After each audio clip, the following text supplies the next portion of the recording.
ये नाटक कहीं और। मुंह पर गीला कपड़ा मार और पढ़ने बैठ। शिविन की ऑनलाइन क्लास स्टार्ट हो जाती है, जिस पर गीता उसे वहां बिठाकर रसोई में चली जाती है।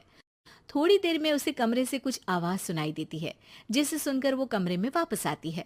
हाय राम, तुझे क्लास अटेंड करने के लिए बोला था, कैमरा ऑफ करके बिस्तर पर नाचने के लिए नहीं बोला था। मम्मी मुझे कुछ समझ नहीं आ रहा, आप बाद में पढ़ा देना ना, वैसे भी अटेंडेंस तो लगी गई है। हाँ हाँ बेटा, जरूर बन जा।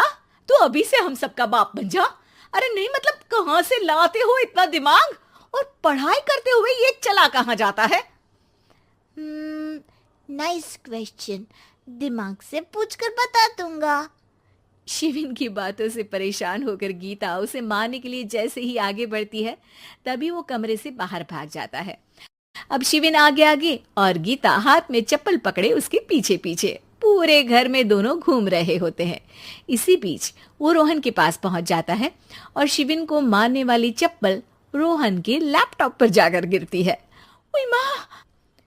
मम्मी, अब पापा को चप्पल मार रही हो? वो आज तक के रिपोर्टर, चुपचाप जाकर क्लास अटेंड कर ले, नहीं तो अगली तेरे पीछे लगेगी।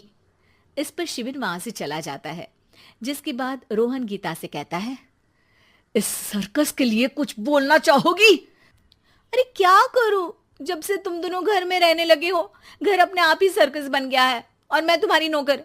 कभी बेटी को संभालो तो कभी बाप के नखरे उठाओ।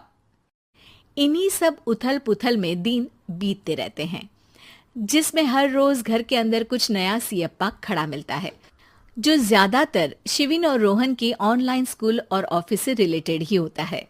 एक सुबह, शिविन चल उठ, आज की क्लास जल्दी है। कैमरा ऑफ करके आप अटेंड कर लो। अरे ऐसे छित्तर पड़ेंगे, दादी नानी सब एक साथ याद आ जाएंगी।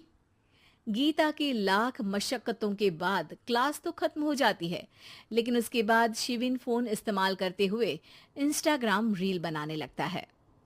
रसोड़े में कौन था? तुम थी, मैं थी, कौन था? कौन था?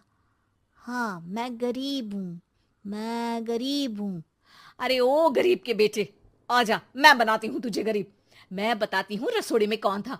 पढ़ाई करने बोलो तो इनकी माँ मर जाती है, और ये पागलपंतियां जितनी मर्जी करा लो। गीता शिविन को डांट रही होती है, तभी रोहन बीच में बोल पड़ता है, अरे बच्चा ही तो है, इतना गुस्सा क्यों कर रही हो? बेटे का साथ देने की इसी एक कोशिश में अब शिविन के साथ साथ रोहन भी गीता के गुस्से की सूली पर चढ़ जाता है। अगर बेटे पर इतना ही प्यार आ रहा है तो इसे क्लास अटेंड क्यों नहीं कराते, इसका होमवर्क क्यों नहीं कराते? उस समय तो बहुत जल्दी मीटिंग आ जाती है, वो काम मैं करूं और यहाँ इस बेफिजुली की चीज में तरफदारी करके बन जाओ महान। हे भगवान, कोई तो इनके ऑफिस और स्कूल खुलवाओ।